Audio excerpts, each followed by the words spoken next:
بسم اللہ الرحمن الرحیم۔ شروع اللہ کے نام سے جو بڑا مہربان نہایت رحم کرنے والا ہے۔ ایک مرتبہ حضور صلی اللہ علیہ وسلم لوگوں میں بیٹھے ہوئے تھے اور ان سے باتیں کر رہے تھے۔ اتنے میں ایک دیہاتی آپ کے پاس آیا اور پوچھنے لگا کہ قیامت کب آئے گی؟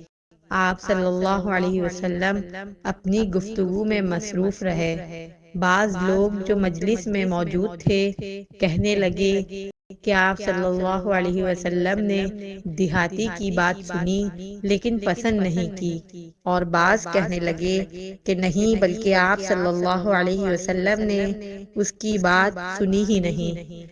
جب آپ اپنی باتیں پوری کر چکے تو میں سمجھتا ہوں کہ آپ صلی اللہ علیہ وسلم نے فرمایا، وہ قیامت کے بارے میں پوچھنے والا کہاں گیا؟ اس دیہاتی نے کہا، حضور میں موجود ہوں۔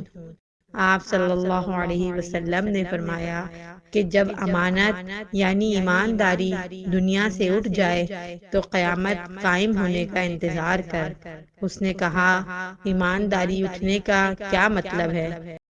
آپ صلی اللہ علیہ وسلم نے فرمایا، جب حکومت کے کاروبار نالائق لوگوں کو سونپ دیے جائیں تو قیامت کا انتظار کرو۔ صحیح بخاری، حدیث نمبر 59۔